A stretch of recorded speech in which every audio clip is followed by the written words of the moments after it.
Hello and good morning. I'm David Boles, and this is Boles.tv.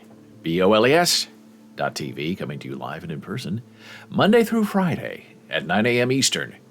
Eastern Standard Time, Eastern Daylight Time, doesn't matter.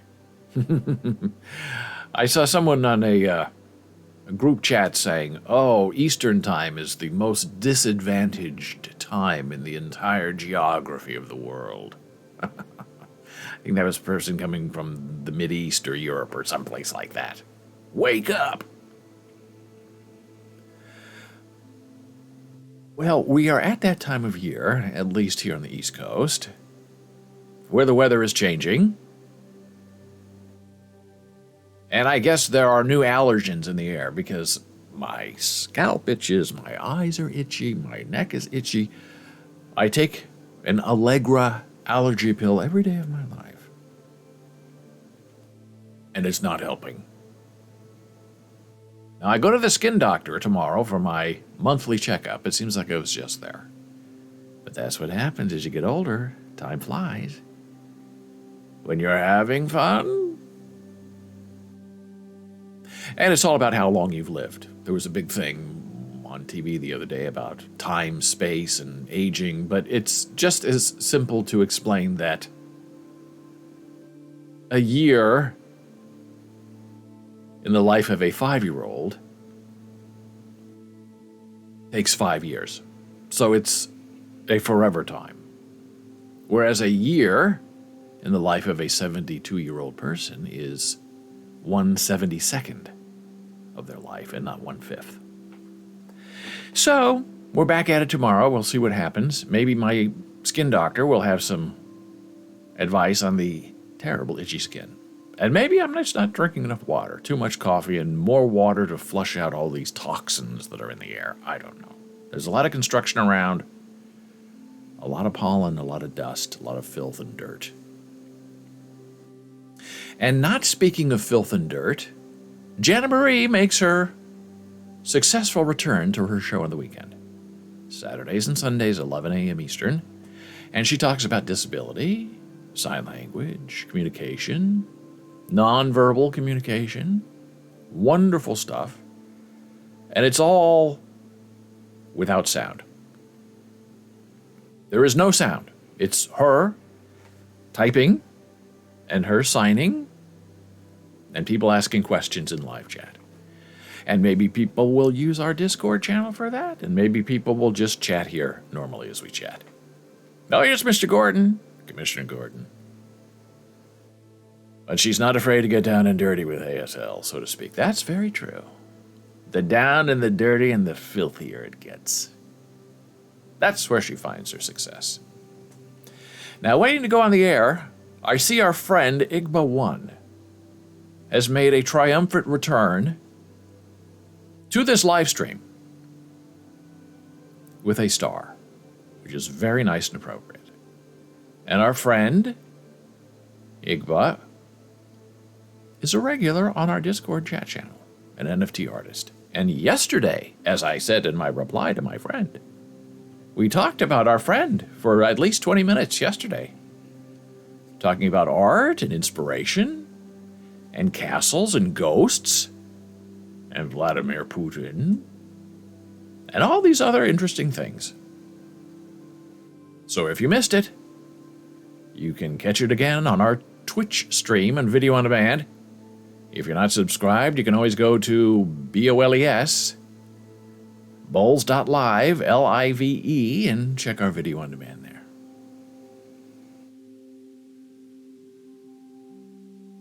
Well, the other day, we were talking about getting email that was not intended for you. And I told my horror story, and the day after, Gordon told his horror story of somebody upgrading an anonymous Gordon that was not our Gordon. Although our Gordon is always open to being upbraided. Downbraided, not so much, but the upbraiding he'll take care of. So this shows up in my inbox. And I get stuff like this every day. I have blotted out with big red bars all of the important stuff. Hey, Dave Phillips. I have a lot of street names, but Dave Phillips is not one of them. Hey, my name is David, and I handle strategic advertising partnerships for United Airlines in-flight publication. Okay, why do you think my email address is you? Now, sometimes these people just, I didn't know I was sending it to the wrong person, but if you want it, you can take over the ad space. So I'm contacting you regarding an immediate, desperate, full-page opportunity that just became available in the upcoming June issue of Business Traveler. Oh my gosh! Who knew? I thought this last-minute discounted placement would allow you to leverage a generally inaccessible audience during peak summer travel season. Here are the pertinent details regarding Business Traveler magazine. Distribution, hard copy. Not good. That means it's not online, not digital. The frequency is monthly. Exclusivity, C-suite, business owners, and affluent business travelers. I don't know what C-suite means. I mean corporate suite? I don't know. The HHI is 433,000. Distribution is 100 plus FBO, private jet terminals, and over 600 high-end business hotels nationwide, such as Rosewood, and Four Seasons, and Marriott, and W Hotels, and the Waldorf Astoria. If you would like to take advantage of a last-minute opportunity, you can submit artwork by Monday, May 9th. And this was sent to me Monday, May 9th at 2:30 p.m. my time. I can extend a significant discount for the last-minute placement of the upcoming June issue, but I'm not going to tell you what the discount is. You have to call me. Strategic Partnership, Inc., United Airlines. Located Miami, Abu Dhabi, London, New York, Sao Paulo, and Singapore. Well, I did not reply to this. But I did look up HHI because I'd never heard of that term before. And this is what HHI is, because $433,000 of HHI? I don't get it. Here we go. The term HHI means the Herfindahl-Hirschman Index, a commonly accepted measure of market concentration. The HHI is calculated by squaring the market share of each firm competing in the market and then summing the result numbers. Well, I looked it up and I still have no idea what it means and what it has to do with airline magazine advertising. I'll try to keep looking. What does HHI mean? Here's Mr. Gordon. Maybe do a full-page ad with just your face and the text, "Enjoy a free daily Twitch stream with a legendary writer." One person and one AI interface. Swears, looks just like Benedict Cumberbatch. Boles.tv. I'm all for it. Now, if they had said, look, you can have this full-page ad for $5, I would have jumped on it. I would have said, hey, I'm not Dave Phillips, but I'm close to it. So here is even more. HHI. The HHI is used to determine market competitiveness. A market with an HHI of less than, Gordon would correct that and say fewer than, when it is a number amount, is 1,500, considered a competitive marketplace. An HHI of 1,500 to 2,500 is moderate in the concentration, and HHI of 2,500, of course. Now, none of these are mentioning numbers of dollars. So I'm still not understanding it. But I will continue to see if Google will mention anything about money. Named after economists, that doesn't help. What does a low HHI mean? According to the Department of Justice, an HHI of fewer than 1,500. Oh, so we just heard that. So I have no idea. I did not take up my other friend Dave on his offer, which I probably should have. Have you heard of monkey type? I discovered this yesterday through a friend of mine. And it will disabuse you if you think that you are a good typist. Now I have a mechanical keyboard here, and it's very heavy, and the keys take a lot of pressure touching. And I took a little monkey type test. It tests how many words per minute you type. And I, in high school, was 80, 90, 95 words per minute, high accuracy. Monkey type told me yesterday I was about 49% accuracy and very slow. Something like 50 words per minute. I said, it's impossible because I typed it and I did it very well. Monkey type disagrees. Now, I think part of my problem is, why would you create a typing test with grayish type on a dark gray background without really an easy way to change the background color so it looks like print on white paper? Monkey type is a minimalistic typing test featuring many test modes. An account system to save your typing speed history and user configurable blah, blah, blah. So this is, and here's the leaderboard. Now, how someone can type 284 words per minute with 99% accuracy tells me that's not a human being. That's a bot pretending to be a human being. I mean, come on. There's no way you can type accurately over 100 words per minute and be a human being. And the top 4 are 275 words a minute and above. It's just a little bit ridiculous. Now, my keyboard, because my microphone is here, my keyboard is over here, so I will try to do a little bit of a typing test. I find it very punishing. And look, how can you even see that when you're old? I can't see that. And I also don't understand why you're doing a typing test that doesn't anticipate a cogent sentence. When you're just typing random words that have no flow, is that a more accurate sort of typing test? I guess so. But it doesn't make sense logically within the context of what you're trying to do, which is to type a letter or a story or a script for someone quickly and accurately. High thereof can to play consider out, we weigh consider, thing, see, begin. She little both call, have fact, point, house, want. Why is that a typing test? That's not even like a vocabulary test. But I guess the test is made up of the most common 1,000 words, or maybe it's 200 words. I don't know. I'm never going to do this after today anyway, so what difference does it make? Now, I think you can, if I could see what this said, I could read it. Punctuation, what is this? Punctuation, numbers, time, words. Do I want 30 seconds or 15 seconds? I think 15 seconds is better. Man down, real give, during day, thing, part, group.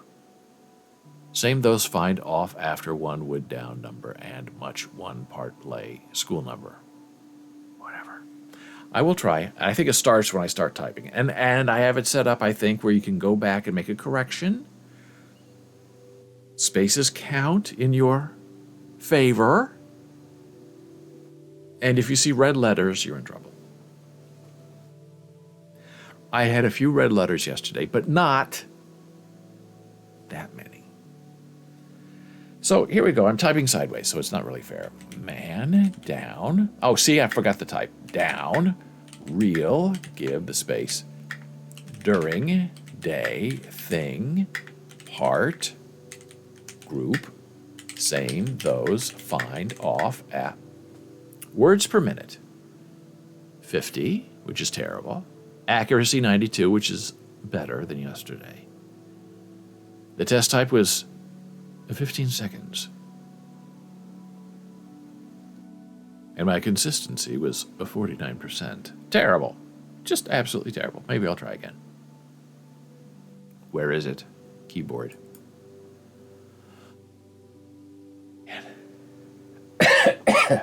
And I know Gordon is getting 200 words per minute because Gordon is a person, but the personality of a bot, which is not an insult. It's a big compliment. He knows I'm teasing.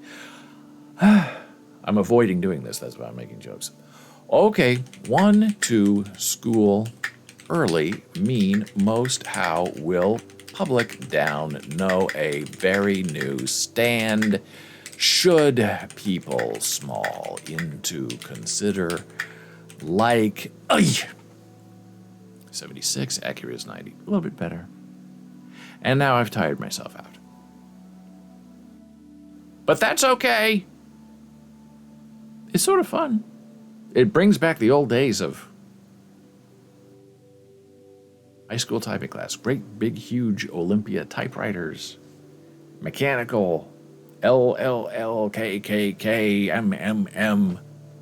And it was a contest. One of my nemesis sat right next to me. Never liked each other. Respected each other, but we weren't friends. We didn't really like each other. And he would try to beat me to the end, and I would try to beat him to the end. And I usually won. Now, I should sign in and save this and know what I'm doing. It could be a fun thing to try to do to improve your typing, I guess. Speaking of poopy things, this was all over the news for 2 days, and I've tried to ignore it because I find it really very offensive. But I have to be mature and reflect back on my own experience and my own advice. And that story goes that there are some people who believe that any publicity is good publicity. That a stinky fart in the room will be just as well remembered as someone winning the Nobel Prize. So how can you say that having a big stinky fart is bad PR when people remember you, which is all that some of these PR people care to know? So Ted Danson is not one for not always being, he's not always couth. I hate to bring this up too, but we'll bring it up. Ted Danson in blackface. Okay, we've talked about this before on this stream, but this is who we're dealing with. This is Ted Danson. Cheers used to date Whoopi Goldberg. He appeared at some, I guess a roast for her, and he appeared in blackface. And she tried to help him by saying, oh, it was hilarious, it was really funny. And it really wasn't funny. It was really tasteless. So this is the type of personality that we're dealing with when it comes to these stinky farts.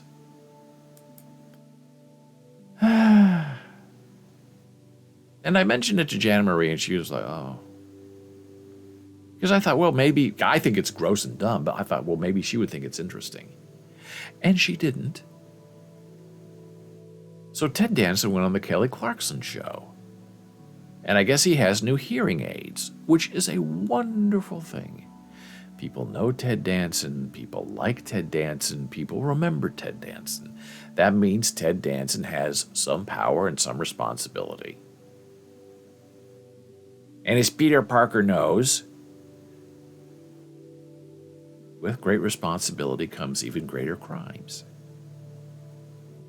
Whatever. Ask the dying Aunt May to repeat it. So Ted is popular, and he has power, and in this interview he said, oh, I'm so excited that I have these hearing aids because now, once again, I can hear my own farts. Oh, isn't he funny? Isn't he just terrific? You can't resist a good fart joke. And as you can see, doing a test for Ted Danson farts, you get the Kelly Clarkson show. You get Forbes magazine. Ted Danson calls hearing aids life-changing, and here's the lead of the story at first blush. There may not be an obvious connection between hearing aids and farting. Yahoo Finance, Ted Danson can finally hear his own farts. 8 days, Ted Danson can hear himself fart. Seriously Young, Ted Danson can hear his farts again. The Global Herald, Ted Danson can hear his own ...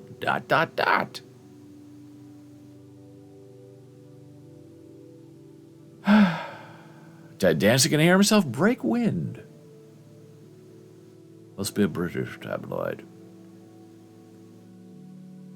Celebrity bitchy. Ted Danson on getting hearing aids. I can hear my farts now. Gordon says hearing aids are glasses for the ears. With the glasses, we can read about Ted Danson farts. Absolutely right. 100% correct. And see, here's the problem with this that I know Ted Danson doesn't know about, doesn't care about, because he's all about himself and all about publicity. Now, if he had done this Kelly Clarkson interview in blackface, because he's never apologized for that, he thinks it's funny, put on your blackface, Ted, and go there and talk about hearing your own farts, and we'll see how really funny it is. So what this is now going to start, unfortunately, is crass and ugly people are going to approach people with hearing aids and fart or make fart noises or put whoopee cushions under them and say, hey, are you as talented as Ted Danson? Can you hear your own farts?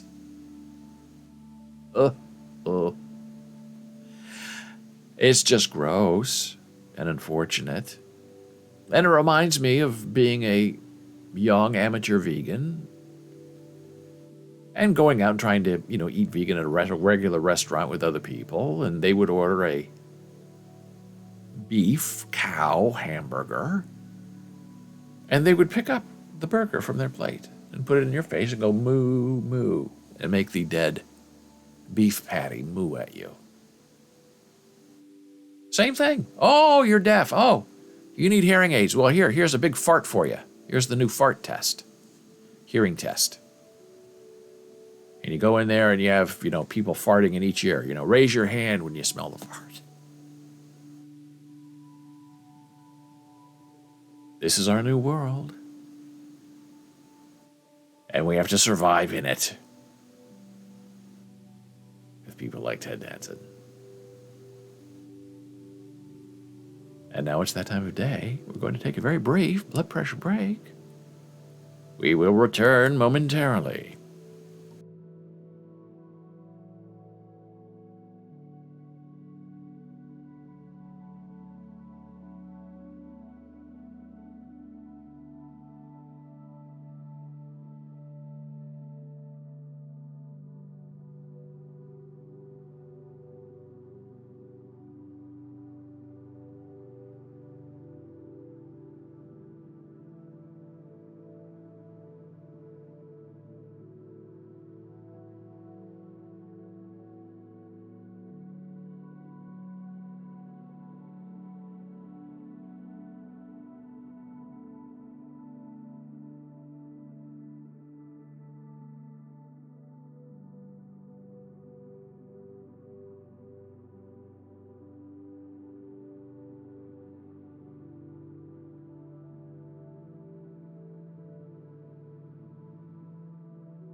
And we are back from break. I'm David Boles. This is Boles.tv, BOLES.tv. And it's so interesting when we go to that intermission screen, CPU usage goes up. Frames per second, supposed to be 60, goes down to 24. I don't know what's going on. There's nothing on that screen that should be causing that, unless it's the live captions from Scriptly, but it shouldn't make a difference. So if things get jittery and junky, you know what's going on. And hey, speaking of jittery and junky, let's continue our celebrity vein so far today with this really strange article about Ed Koch. It appeared over the weekend. I hoped to talk about it yesterday, but we didn't have time. We had too much fun with other terrible things going on in the world. And this is, I guess, what you'd call an expose of Ed Koch, outing him in death as a gay man. And it was done by the New York Times, which is a little strange. Because when Ed Koch was mayor of New York City, he was very popular. And everybody in the press knew that he was gay. But he didn't want to talk about it, so they respected his privacy until now. The secrets Ed Koch carried. And this goes on and talks about old lovers and rumors, and his sister said if we only knew, we would have loved him just the same. But here's the weird part, where the New York Times knew that they were being duplicitous and they were getting in trouble. Because in the middle, not the beginning, not the end, in the middle of this article, you have this weird thing that looks like a tweet, but it's not, from Carolyn Ryan, deputy managing editor of the New York Times. And the title of this card is what it's called, a card, Why We Wrote This Story. Oh. Now, when you start explaining why you're doing something, because it's not newsworthy, because it's controversial, I think you're already in trouble. So Carolyn knows that this whole article is really crass and tasteless, and this is her defense of it. This story, exploring the dual lives of Ed Koch. Now, what does that mean? His sexual life is public life? His private life is public life? I thought we weren't supposed to care if people were gay or not. Why are you calling it a dual life? Who was one of the most popular mayors in New York City history has never been fully told until now. But she's not done explaining. You have to click again. So gross. Continuing. It explores the personal toll of a compartmentalized life and the trade-offs between ambition and honesty that shaped Koch's political career in his life. And again, I say, so what? Who cares? This was Ed Koch's life. This was his decision to be duplicitous or not. He's dead. Why now? I don't understand. I read the article. I read everything. I read all these. I don't understand why now. Our reporters conducted dozens and dozens and dozens of extensive interviews with Koch's contemporaries, his friends and his former staffers, capturing the political dynamics of the era and the loneliness Koch experienced later in life. And Gordon says, followed by why we felt the need to explain why we wrote the story. Yes. Then, why it occurred to us to explain why we felt the need. Yes. And so on. The comic Doonesbury, I think, made fun of Mayor Koch with a parody of Waiting for Godot. All deservedly so. And that's the job of Doonesbury, is to make fun of things. And if this was so important, and this all seems to cling on Larry Kramer and ACT UP and AIDS, And when we moved to New York, Ed Koch was still the mayor. So we experienced Ed Koch, and Ed Koch was lovely. He cared about New York. He dedicated his life and his personal life to the citizens of New York City.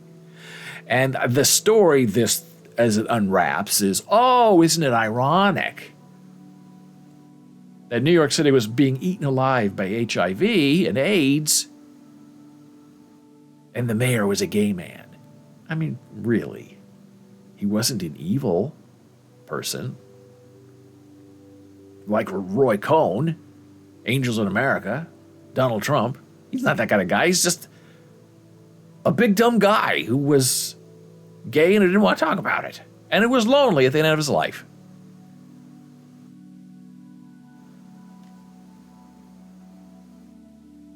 The excuses continue. The story is also a piece of social history, showing how not too long ago homophobia, even in the fervently liberal city of New York, Gotham, all but prohibited ambitious political figures from being open about their sexual orientation. Well, the story goes on to talk about how there were a lot of people in powerful places who knew they were gay and they were open about it, except for Ed Koch.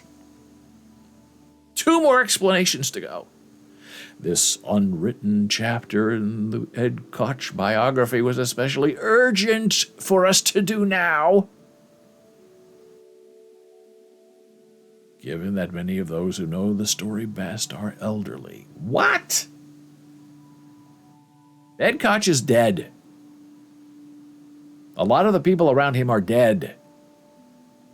A couple of people who I guess they feel vindicates their entire story is, oh, well, I'm his sister, I'm still alive, and we would have loved Eddie no matter what. And a couple of other people who knew him tangentially, but weren't intimate with him on that level, politically or personally. So the urgency of now is that alive sources are dying. Then we want to go on the record as outing Ed Koch as a homosexual. It is also especially resonant at this moment as we watch openly gay politicians rise on the city and national stage, and gay rights once again become the center of major national debates. Really? Is that really what's going on? I don't get that sense. So, after this explanation, they go on to pretty much assassinate the character of Ed Koch, calling him a phony because he pretended that Bess Myers and he were intimate. And Gordon says, I was wrong. It was Mario Cuomo that got the Waiting for Godot parody. I did find a good Ed Koch Doonesbury strip if anyone is interested. Of course, Gordon. Send it along if you like. But it was interesting that Mario, and this is in the story, Mario Cuomo and Ed Koch were running against each other to become mayor of New York. And Ed won, and the Cuomos, as the article says, were exiled to Albany. And there was a political sign that was going around, especially in Queens, supporting Cuomo over Ed Koch that said, vote for Cuomo, not the homo. Now that's nasty stuff. And Mario Cuomo said, oh, I had nothing to do with it. Well, you could have had to take it down. Who would put that up? So he didn't want to come out as a gay man, but isn't that his right? And as I've told the story of a friend from Nebraska, Gene, here's the Ed Koch Doonesbury. I didn't hear if you said go for it or not. Yes, I said go for it, Gordon. Always go for the comic. I just hope I can read it because it's very tiny. Can I make it bigger? Ooh, 1978, even better. Hey, it's Koch, Mayor Koch. Well, of course, it's his city. Hey, you...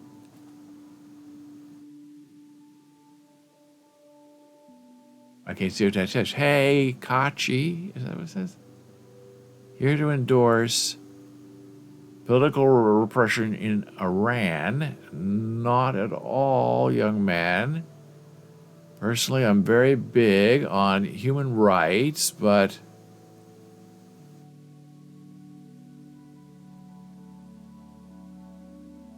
I can't read it. It's too small. I can't make it bigger either. Well, you have the link. I'm sure it's absolutely hilarious because Doonesbury was terrific. And I don't think he's still writing it, right, Gary Trudeau? Is Gary Trudeau still alive? I don't know. So the story is Control Plus.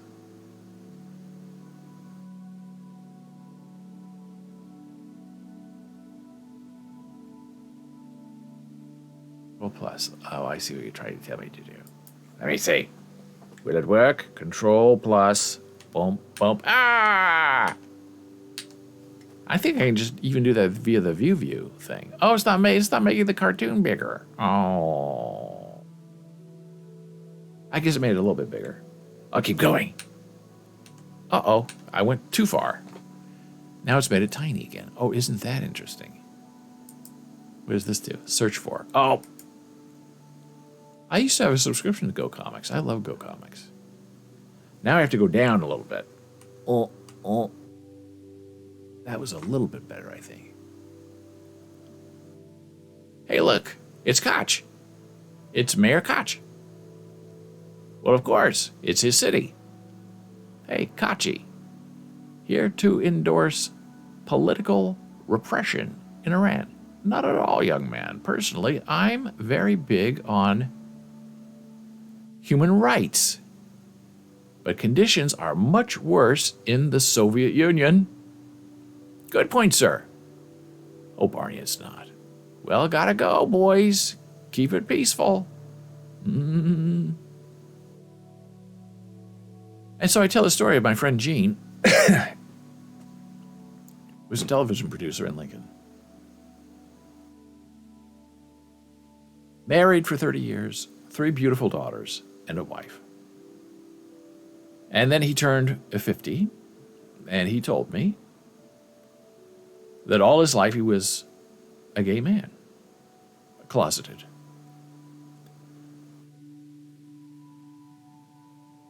And when he would go out of state, he would, in his mind, give him permission to have sexual encounters with men. And then he would go back to Lincoln, Nebraska and lead his regular, fake, straight life.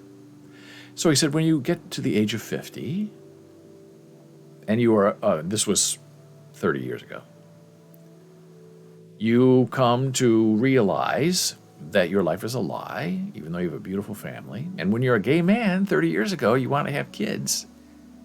You had to find a woman. And whatever happened after that didn't matter because you wanted to have the children.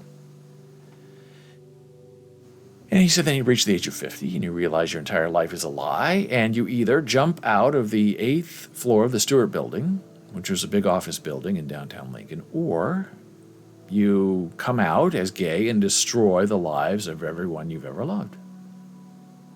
And he said, I decided not to jump. And his wife didn't believe him. His daughters didn't believe him. He got up and moved to Miami, found a partner there, male partner, living there. And every year his wife would say, are you coming home, Gene? Are you on your way? And he was very patient with her and said, no. And he would explain it to her, and she just didn't understand it. He said, we have 3 daughters together. How can you be gay and have daughters? Now that to me is a story worth telling, and Gene will tell that story because he thinks it's important. But it's Gene's story to tell, and Gene tells that story. Ed Koch did not tell his story publicly or even privately. He said, I'm lonely, you'll find me a guy, to some of his, gay associates, but it wasn't anything he wanted publicly known. Where Gene, on the other hand, said, look, these things need to be known. Because if you don't want gays or gay marriage, then you're going to put us back in the box and in the closet, and we're going to go out and marry your daughters. Is that what you want? And it's tumultuous, and it hurts people feeling. And Gene was very generous. He gave his wife the house, paid her alimony, gave her 50% of everything to come in Social Security and pension. Everything was half hers because he was repressed. He now knows that it was all a lie, and she was in many ways taken advantage of emotionally and socially.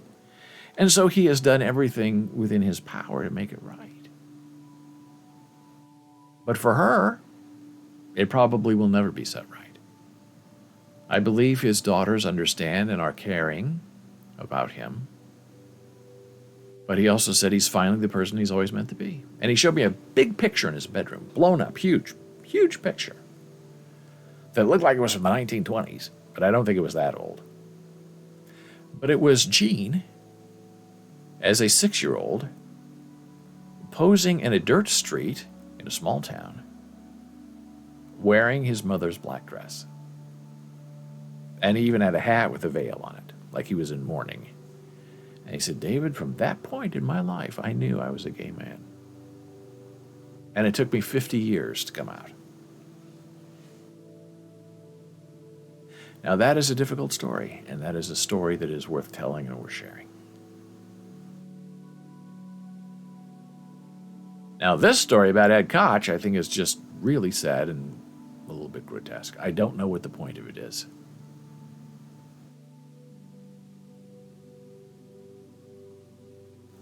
Now, on the other end, we have Frank Langella, who got into some trouble and got fired from a show he was doing for Netflix. And Frank is old. Frank is currently 84 years old, not an excuse for anything or good or bad behavior. But he was fired from the Fall of the House of Usher because he, I guess, inappropriately touched a woman during a makeout scene. And I guess when you do a scene like that now, that they have a coordinator, a privacy coordinator, and you agree where you're going to touch each other, and it's not going to be sexual, it's going to be mechanical for the cameras only. You don't get into it. And I guess Frank didn't like that. And Frank, either on purpose or inadvertently, touched the leg of this other actress. And this is the story that he wrote about what happened. This is his side of it, trying to fight the cancel culture. And there's some things that Frank says in here that are not really very helpful to his case, where he thinks it's ridiculous that you have to rehearse and plan where you're going to be touched because it should be natural. And he says he's old and this isn't how we did it in our day. He said the whole thing is not American, how he's being treated. He hasn't had a chance to defend himself. And this is the paragraph that really kind of gets him in trouble. When you are the leading actor, it requires, in my opinion, that you set an example by keeping the atmosphere light and friendly. Nevertheless, these were some of the allegations that were set against me, Frank Langella. 1, he told an off-color joke. 2, sometimes he called me baby or honey. 3, he'd give me a hug or touch my shoulder. You cannot do that, Frank, said our producer. You cannot joke. You cannot compliment. You cannot touch. It is the new order. And it is and it should be. Nobody wants to be touched or hugged or pinched or made fun of. And I guess Bill Murray got into a similar kind of problem on his movie set. People are hyper aware and some people are looking for reasons to be triggered or be upset. So Frank is unapologetic and he doesn't care, and now he feels that his life and his reputation has been ruined by those other than by his own hand.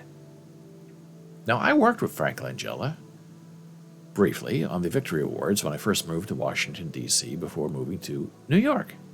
And Frank was friendly and lovely, a little standoffish, but that's the way it is with stars. You don't look them in the eye, you don't go up and speak to them until they speak to you, and pretty much if you do anything wrong, they throw a tantrum and walk off and blame you. But he was fine with me. But I also remember when Frank really came into it, into his big career, into the success of his career, was in 1978. A long time ago. And he was playing Dracula on Broadway.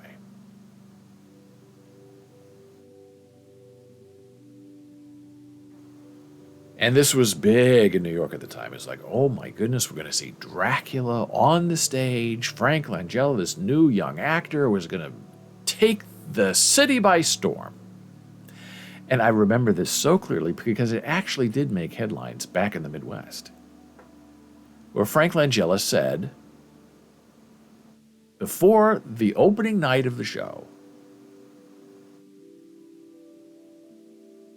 that when he made his stage debut, when he first came on the stage as Dracula, and the thing is, when you have stars, when they first make their first appearance on stage, the audience applauds. Oh, isn't that wonderful? It's Frank Langella. Oh. And then, they acknowledge, take a little bow, and then they continue on with the scene. And Frank said, if I come out there as Dracula, and there is one camera flash, I am walking off the stage and canceling the show.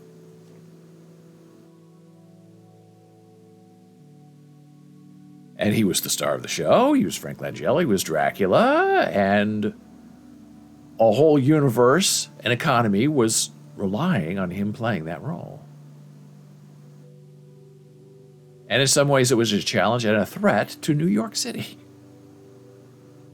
To people who were paying a lot of money to be there on opening night.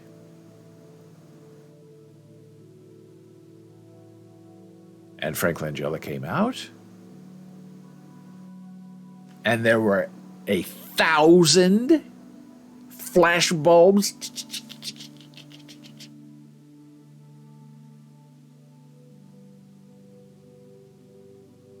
seeing Frank Langella as Dracula for the first time.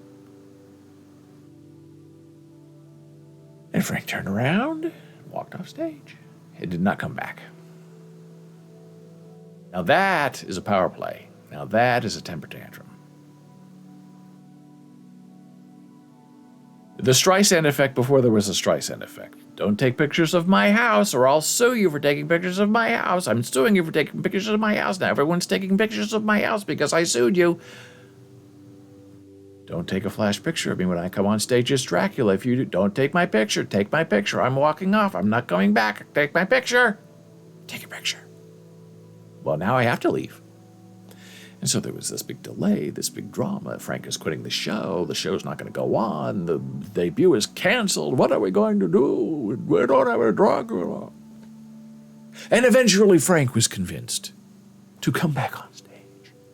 Please, the producers went on stage. Please, when Frank returns, please, no more flash photography, please, for Frank. Do it for Frank. And they started the scene over, and Dracula made his debut. They were 2 or 3 flash pictures, people who missed it the first time. And Frank continued on with the scene when everything was just fine. Frank made his point. And the show was a big hit. Now here's where it gets really funny. Because pictures of Frank Langella in 1978 as Count Dracula on Broadway are everywhere. And Frank said, well, I didn't want it to distract the flow of the show. The flashes hurt my eyes. There wasn't flash photography when in the milieu of the Count Dracula. And maybe it was all just a PR ploy. I don't think so, because people were very upset with Frank for a very, very long time. He sort of blackballed himself when he got out of Dracula. And he was, as you can see, beautiful and interesting. And he had a deep voice. He has a deep voice. And he was terrifying as Dracula on Broadway. It was a big thing in 1978. But that no flash photography, please, sort of followed him for the rest of the run of the show because people were there. They took a picture of him when he made his debut with the cape and everything. I'm Count Dracula. And what are you going to do? You can't walk out every single time. You can't cancel every single show because all the producers, that's how they make their money. On Broadway, you do 8 shows a week, and 7 shows lose money. And it's the 8th show where a little bit of profit is taken. And some of these Broadway actors make $25,000 a week. Even if you're a middling actor, if you're the big name on the marquee, you're probably making $50,000 or $100,000 a week. Conductors, 25 years ago, just conducting the orchestra, $25,000 a week. It's ridiculous, really. So these are all the photographs that Frank didn't want you to see, but now, through digital technology and the currents of time, Frank Langella can no longer hide from us. And then, eventually, on Broadway, Frank was replaced by Raul Julia as Dracula. And he looks good, too. It's a wonderful role to have.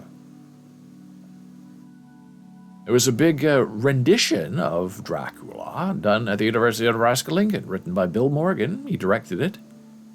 And they did this special effect where Dracula enters as a bat, a flying bat on stage, becomes Dracula and poofs down on the floor. And when he's done with the scene, then he poofs back up and flies out into the back of the auditorium as a bat.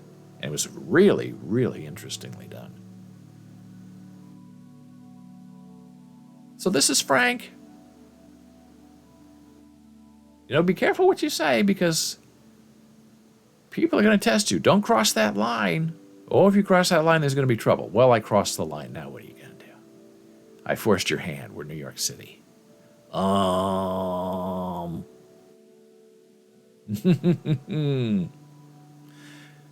And this is Raul Julia doing the cape thing. Very nice. They called him transformative when he was on Broadway, that he could mesmerize you from the stage if you were in the audience. Be careful not to make eye contact with Dracula, because you might become his next lover. And now it's time for a break before we get a hard break. Back in a moment.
And we are back from break. This is Boles.tv, BOLES.tv. I'm David Boles, and we are here live with you Monday through Friday, 9 a.m. Jana Marie returns after a short hiatus to her show, Hardcore ASL with Jana Marie, 11 a.m. on Saturdays and Sundays for 1 hour. Well, during the break, our friend, artist Dora, says, "Hi there, very strange. I saw you for 1 minute, then you disappeared. Are you having problems with your stream?" I don't believe we're having problems with our stream. But that doesn't mean I'm not having problems with the stream. I did just take an intermission, so maybe I disappeared like Count Dracula. And then reappeared in a flash of flashbulbs. But it looks like Dora's gone, so I don't know what happened. I don't know if there's a disconnect. But as far as I know, and as far as I can see, we are so far so good. So this whole terrible abortion thing just keeps going around in circles. And the Washington Post had a couple of very interesting opinion articles today where they decided to really do the research and go back and find out the influences that Sam Alito referenced in his opinion. It's very interesting. And this is an example of how a benevolent dictator owner can help shape public trust without interference. Jeff Bezos owns the Washington Post and pays a lot of money for it and lets them do what they want to do. He's not involved at all. Elon Musk, not necessarily benevolent, perhaps a dictator, is going to mess around with Twitter, I guarantee you. He's going to make it his plaything. And you're seeing all over the news now these red states, and they're going to pass laws where women can't go across the border to get contraceptives or an abortion. And the day after pill, morning after pill, is a big controversy because some people are trying to say that it's an abortion pill. And it's not. It's a contraceptive that you take the day after sexual intercourse. But that doesn't mean they're not going to ban it. Because they will. Just not yet. And I read another interesting story this morning about how some women are being encouraged in certain states to no longer track their periods on an app. Because, in theory, the government could later, in order to prove a pregnancy, go to the app manufacturer and say, we want the information on this woman. We're doing an investigation into breaking the law in our state. And we want to see when she was ovulating. And as it's set up now, these companies would have to, if it's a lawful request for information, they would have to turn over. So they're saying, women of the United States, delete your period information. All the way back. Delete the whole thing. Don't save any of it. Just do it in your head and do it on a paper calendar and hide it from all the men seeking to do you harm. So this is really interesting. One opinion on Roe, Alito cites a judge who treated women as witches and property. And there's Sir Matthew Hale. That's the man. Okay? And they talk about the majority opinion, and Hale is best known for his history of the pleas of the crown. 1736. That's what Sam Alito wants to take us back to. 1736. Wildly popular with judges and lawyers in England and America. In my years of studying women's legal history, I read hundreds of American judicial opinions quoting 1736.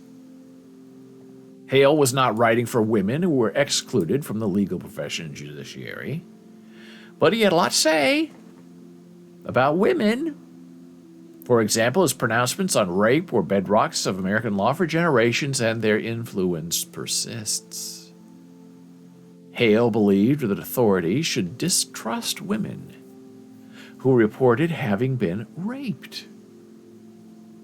In his mind, in the 1700s, that is now trying to be applied to 2022, in his mind, rape was an accusation easily to be made, and hard to be proved, and harder to be defended by the party accused, though never so innocent. Judges and lawyers endlessly quoted Hale's canard well into the second half of the 20th century. Echoes of Hale's suspicion of women still reverberate in American law and culture, helping rapists avoid punishment. Hale also wrote what became the most frequently cited defense of the marital rape exemption, which I never understood. We are taught as young men that if a woman says no, she means no. And I have always found it fascinating that in some minds that a wife of a husband is not allowed to say no. Legally. She says no, and he has sex with her anyway, rapes her, but it's not rape because they're married?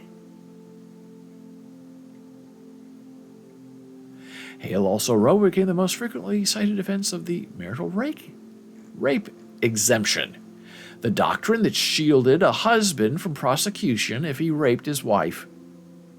Hale explained that a woman's agreement to marry meant that she had placed her body under her husband's permanent dominion.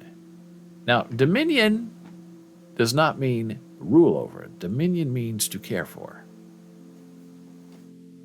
In Hale's words, the husband cannot be guilty of a rape committed by himself upon his lawful wife, for by their mutual matrimonial consent and contract, the wife hath given up herself in this kind unto her husband, which she cannot retract. So this is very interesting writing, very interesting investigation, because it shows exactly what the GOP plan is. And Mitch McConnell admits it. He says, look, when we get in power and we have the Senate and the House again, we're going to outlaw abortion everywhere. And if I have to, I'm going to suspend the filibuster, and we're going to win by 51 in the Senate. Here's another article today. Same newspaper. Same edition. What other brilliant ideas are in Alito's medieval law book? Evil stuff, I'm telling you. Many have speculated Sam Alito in his draft opinion overturning Roe Wade is trying to take us back to the 50s when white Christian men still ruled. Well, it goes back farther than that. This one goes back to the 1250s. Forget the 1700s. That's for the youngsters. Let's go back to where it all really started, the 1250s.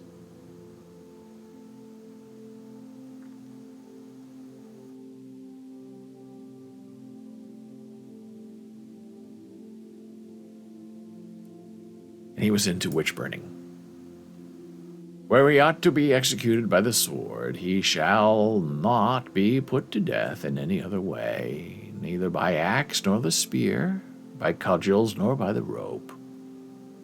Similarly, those condemned to be burned alive ought not to be injured by floggings, whippings, or tortures, since many perish while under torture. Isn't that just wonderful? In Bracton's account, women differ from men in so many respects, for their position is inferior to that of men. Alito didn't cite that passage. Bracton also outlines procedures for viewing a woman to discover whether or not she is pregnant, in which discreet women should, in certain instances, carefully examine her by feeling her breasts and abdomen, and in every way to make sure she wasn't faking. If the exam was inconclusive, the woman could be locked in a castle at her own cost, where the exam would be repeated daily. Once the woman was found to be pregnant, the time of conception, how, when, where, and at what time she believes she is to give birth was to be made known to our justices at Westminster. Should there be a suspicion of fraud, Bracton details a requirement to calculate from the time at which she alleged that she conceived, to determine true fatherhood, as well as the view that women cannot exceed the gestation period by a single day, even where the issue dies in utero or turns into a monster. Welcome to the post-Roe world.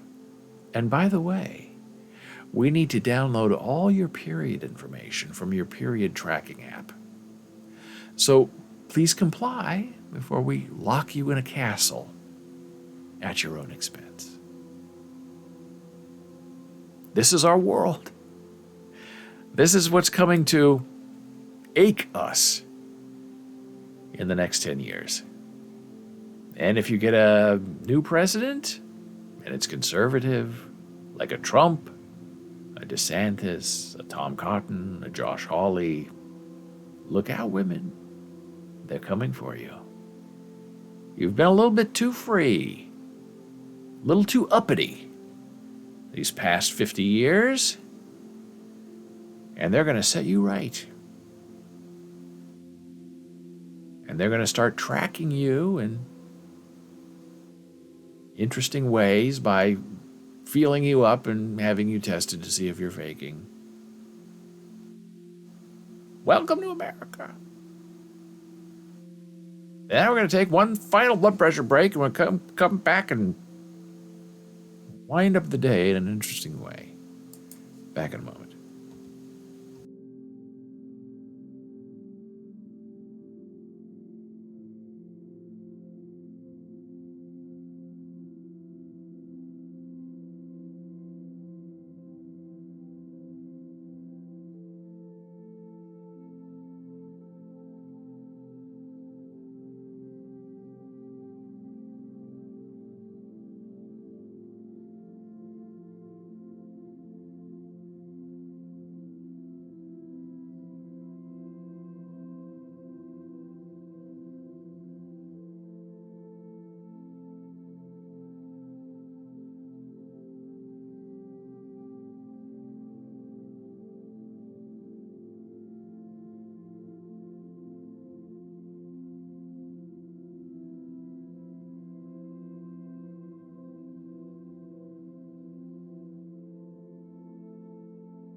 And we are back on Boles.tv. BOLES.tv.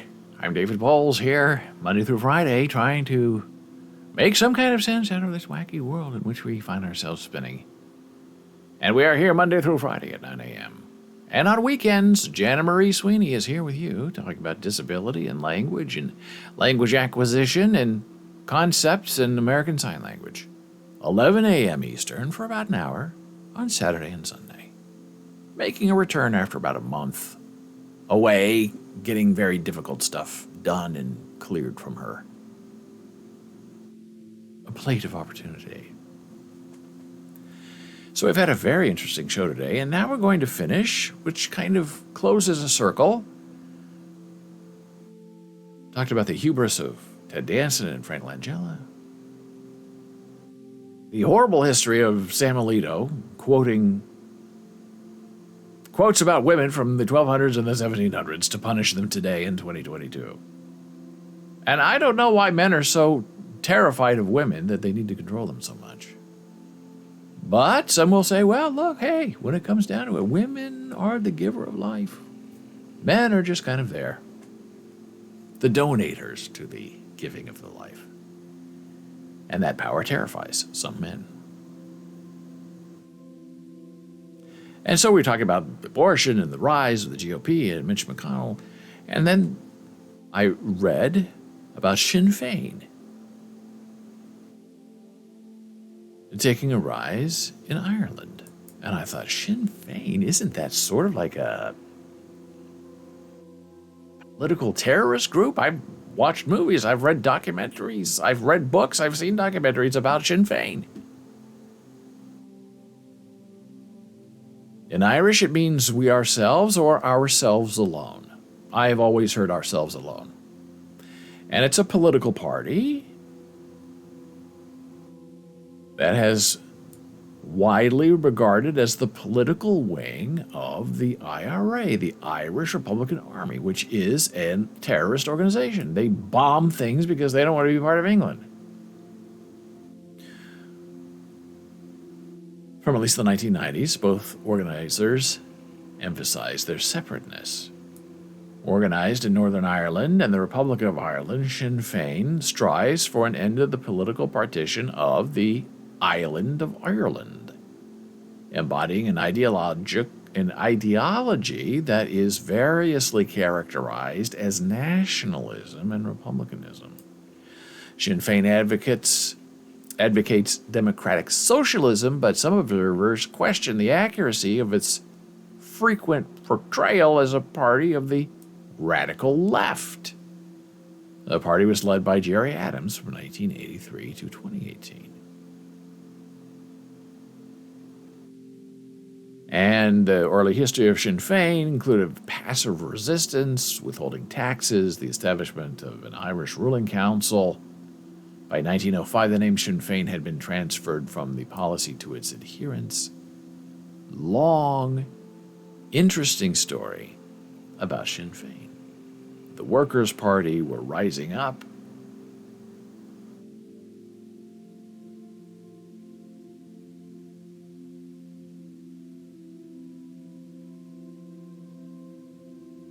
In 1984, Gerry Adams was granted a visa by President Bill Clinton, a decision that encouraged the IRA to declare a ceasefire later that year. So they are radical and involved. And when I saw this pop up on my news channel, Sinn Fein is now Northern Ireland's biggest party for the first time. I'm not sure if that's good or bad. But it surprised me, because Sinn Fein was always on the side, it was always on the edge. So what changed? Where now they are the main driving political party in Ireland. Sinn Fein, once the political wing of the IRA, will win the largest number of seats in the Assembly. This is a significant moment of change. Sinn Fein, whose ultimate goal is a united Ireland, has won 27 seats in the election held on May 5th, meaning no other party can get more.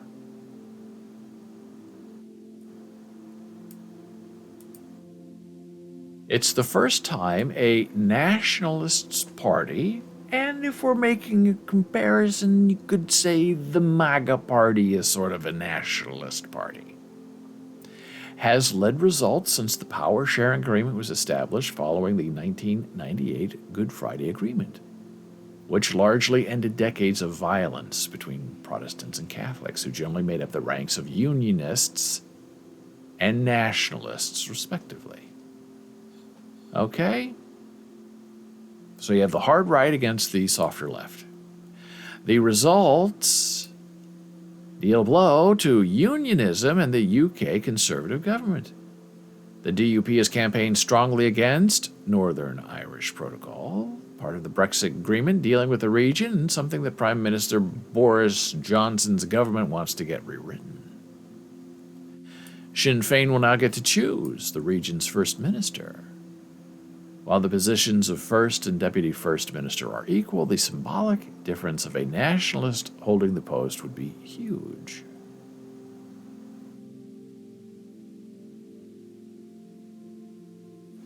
Focus will soon turn on the forming of the executive. Under the power-sharing agreement, the positions of first minister and deputy first minister depend on both being in place.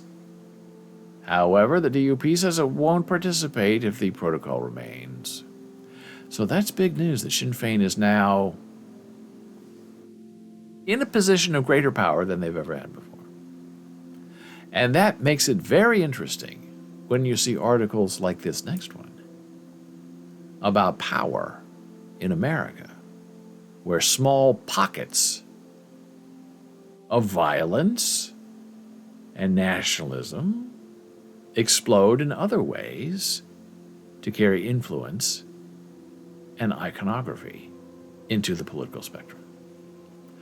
From Reuters, U.S. police trainers with far-right ties are teaching hundreds of police officers. One police officer who has taught 560 officers in recent years has joined one extremist group that supports other far-right movements. Others have echoed QAnon and other fringe conspiracy theories on social media. Richard Whitehead is a warrior for the American right. He has praised extremist groups. He has called for public executions of government officials he sees as disloyal to former President Donald Trump. In a post in 2020, he urged law enforcement officers to disobey COVID-19 public health orders from tyrannical governments, adding, "We are on the brink of a civil war." And here's where it gets interesting. He lives in Idaho. He's a consultant. He's taught at least 560 police officers and other public safety workers in 85 sessions in 12 states over the past 4 years. A Washington State Training Commission in 2015 temporarily banned Whitehead from advertising courses on his website because of instructional materials that referred to a turban-wearing police officer as a towelhead and contained cartoons of women in bikinis, according to emails from the commission. Other marketing literature touted Whitehead's deception detection technique that, among other things, teaches officers not to trust sexual assault claimants if they use the word "we" in referring to themselves and their assailants.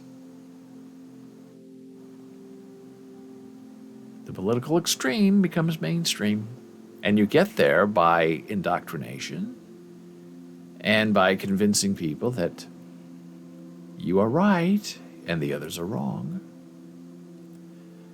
The commission was responding to a student complaint citing offensive slurs and blatant misogyny. Whitehead said in an interview the commission had given too much credence to one student's opinion and caused him to lose business. Since then, he has expanded the section of his course that caused that controversy, adding more pot stirring, including a slide that ridicules transgender people. Suspect is a gender-fluid assigned male at birth, wearing non-gender specific clothing, born Caucasian but identifies as a mountain panda. White said such barbs are intended to push back against pressures on law enforcement to espouse left-wing views on gender and race.